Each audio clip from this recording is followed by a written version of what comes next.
Gaur Euskadiko garapen jasangarriaren foroan gaude, 2012ko estrategia plana azaltzeko. Eta hasi gara gaurko jarduera, hasi gara gure testuingurua gizarte eta mundu mailan eduki dugun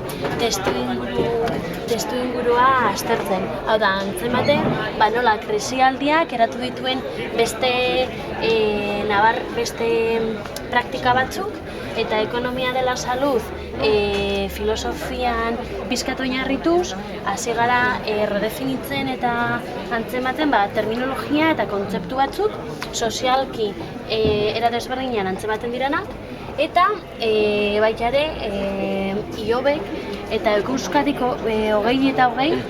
proiektuak Rio 20an egon ziren ideiak lantzen, plasmatu egin dira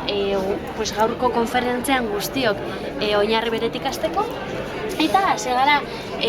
pentsatzen nola politika publikoak helburuak bateratu behar dituzten, instituzio desberdinak elkarlanean aritzeko, agenda eta helburuak ildo beretik joan daitezen, gero baita ere konpromesua bultzatu behar dela erabakiak hartzeko momentu honetan non gauden, zer egiten ari garen, hemen eta gaur gure kabuz zer egin dezakegun, parte hartze irekia bultzatuz, bai TIC edo informazio teknologia berriko tresneriekin instituzio publikoetatik parte hartzaile inklusibo eta aktibo bat bultzatzeko, praktika pertsonaletatik maila desberdinetara ekiteko, eta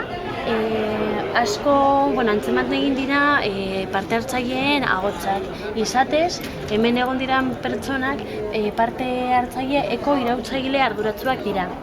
Eta guztiok eko-revoluzion edo eko-iraultzaile arduratsu baten grinarekin ari dira eguneroko praktiketan ekiten.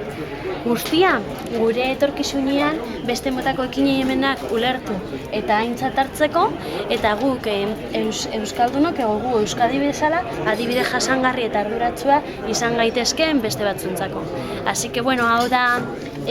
gutxi gora bera, labur bilduta landuriran kontzeptuak asko geratzen dira tinteroan, badira integralki aldatu nahi bidezen esparruak, bai adibidez hezkuntza, osasuna, elikadura, eta mundua edo Euskadi guztionetzea danez, lortzen dugun guztion artean zaintzea eta edaktibo batian korresponsabilidadia partekatzea.